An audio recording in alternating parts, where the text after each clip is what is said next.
That's interesting. But I did hear about the moving feature.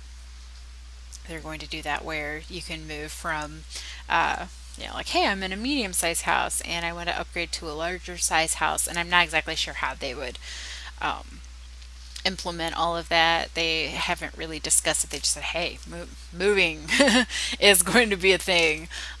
So that's going to be nice.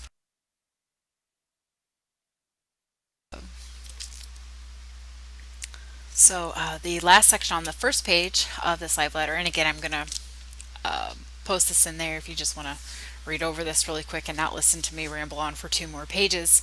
Please, feel free to go check out the page. But they're also going to adjust the dark side effect. Uh, they said that there was a in the job video, it looks a lot different than what you actually get, but it was a cool, but in various situations, like when you're mounted, it looked very unnatural. So um, they don't have that, but they may add it in other ways later. um, Regarding specialist system, we are aware of requests for specialized recipes for the specialists and more features in which you can feel like a specialist. Currently, we feel the effects of specialist isn't standing out much, so we're thinking of upgrading it some more. We're considering specialized recipes for each specialist and upgrades to specialists, so please hang in there. Kind of feel like he's saying that they're going to create specials for the specials for your specials for your specialists. Um, but this is actually something I was talking to my friends about yesterday.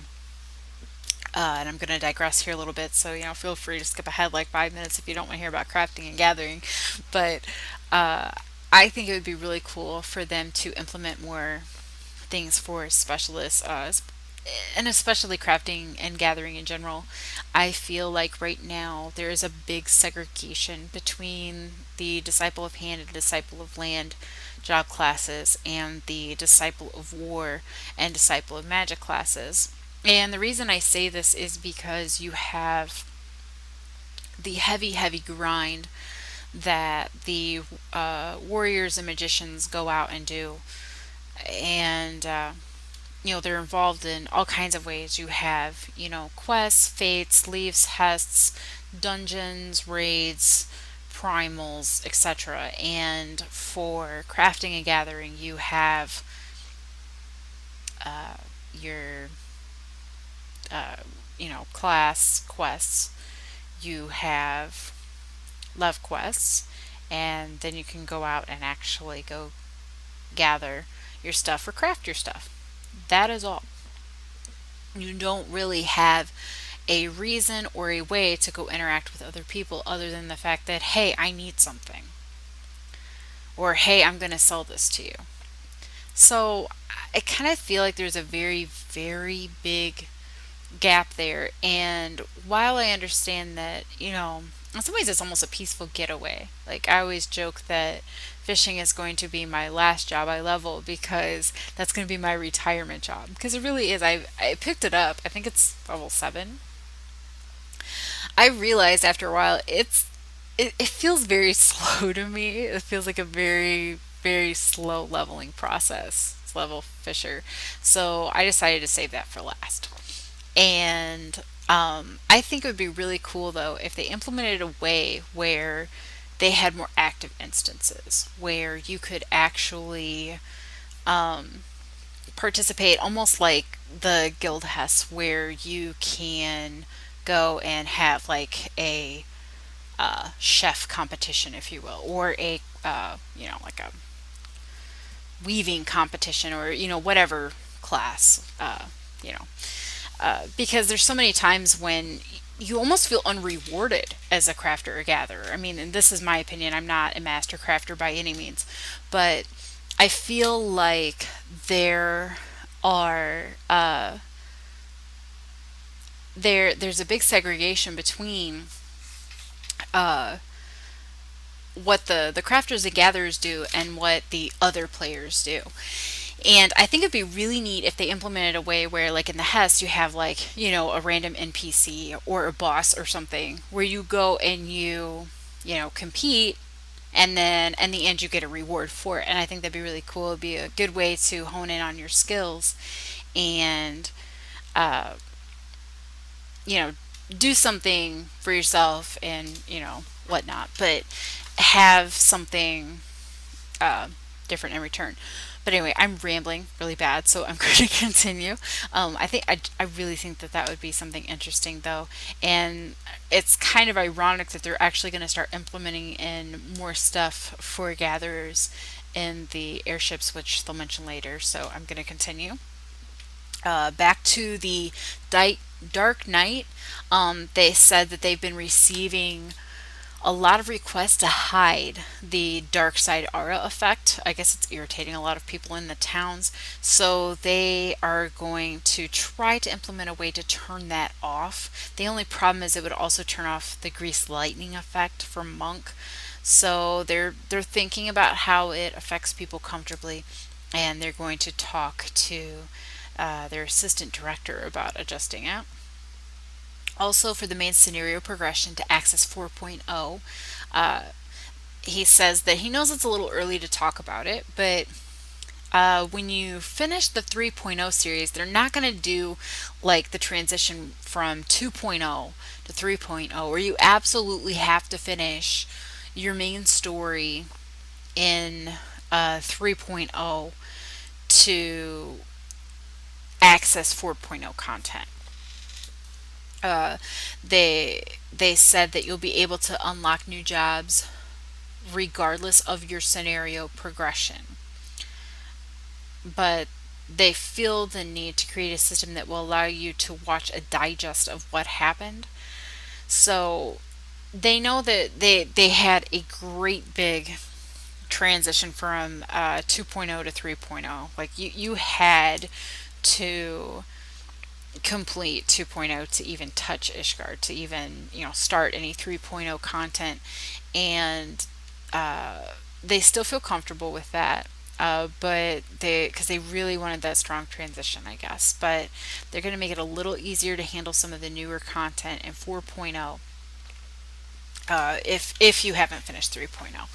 But I'm sure there's still going to be a limit on main story, obviously. If you haven't finished main story, it's going to be kind of hard to continue that. But that'll be nice not to be held like back so much from some of that content upcoming, because I know that was also that was kind of a little bit of a segregation there too at first. And there's still a lot of my friends, they want to do the new content so bad, and they're still pressing through the old content. They're like, but I want my machinist, or I want my Dark Knight, and they can't do it because they're not to the newest content yet. But I think they really just wanted there to be a mystery and an aura, and such an excitement for this big patch. It's like the first really, really big patch or well, the first expansion to this game. So I think they really wanted to make it special. So I guess it's going to be easier for 4.0 players, but not so, uh, not as drastic as the 3.0 transition, but still amazing in its own right when we get there. um, anyway, battle related information. They did mention that there's going to be two new dungeons. The one that I'm having a very hard time pronouncing, it's Saint Mocane Arboretum, and the hard mode of Pharaoh Sirius. And I'm really excited for the fact that they're going to allow us to get experience from level 50 dungeons, because that has been a huge jump, especially when leveling the new jobs. You go from like 30 to 50, and then what do you do after 50? All the hard mode dungeons previously didn't give experience, and they left it that way. And you're kind of hurting when you first enter Ishgard. There, it takes a while before you get to the first level 51 plus dungeon, and it's very disheartening when you go back and run roulettes and stuff, and you're kicking your butt to do these dungeons and do whatever, and you're not even getting experience. And I'm really glad that they're putting that experience in there, I think that's only fair, especially for people that are newer or never had a chance to finish a Realm Reborn before. That will definitely help them level faster. I'm like excited too because that means my alts are going to level faster. Um, the new Alliance raid is going to be the Void Arc, and it's going to be an enormous airship like structure. It's going to be 24 manned, and it's going to be the similar requirement like World of Darkness. It's going to be 3 tanks, 6 healers, and 15 DPS. And quest related, they are going to be adding new main scenario quests in 3.1. More information about the Dragonsong War. They're going to add a side quest called the Saint Adalum Scholasticate. That is, I guess it's going to be similar to the Hildebrand quests. It's going to be its own side story, separate from the main scenario. It does not say what it's going to be about though. And then they're going to start implementing the Beast Tribe quests, which is going to be the Vanu Vanu. And the second battle related section that they talk about is the new primal that they're keeping very hush hush, but they're going to keep some tips and information about that in the Rising event that's coming up. So I guess if you've played any Final Fantasy games before, if you go and attend the Rising event, you're going to get a sneak peek, I guess. I didn't play any of the former games really, so it's going to be a big shock to me, I guess. And that's something I've always enjoyed about this game is it's great for people who've played the games before, and it's also great for people who've not played the game before, the other games before. They're still unique in their own right, but they have that nostalgia factor and wow factor for people who've already, enjoyed many of the Final Fantasy games. They're also going to display the clear time more clearly for undersized parties, and they're going to initiate the new weapon upgrade system. And according to this live note, they said that it's going to be either 3.1 or 3.15. So we may have to cross our fingers and pray that they're finally going to implement it in 3.1, but they may make us wait a little bit. So I'm sitting on the edge of my seat. I have been dying to start the new upgrades for the weapons, and they've got me on pins and needles, and a lot of people on pins and needles. I did hear somebody say off of the forum that they think that they're going to, instead of making us do quests, they're going to have random drops.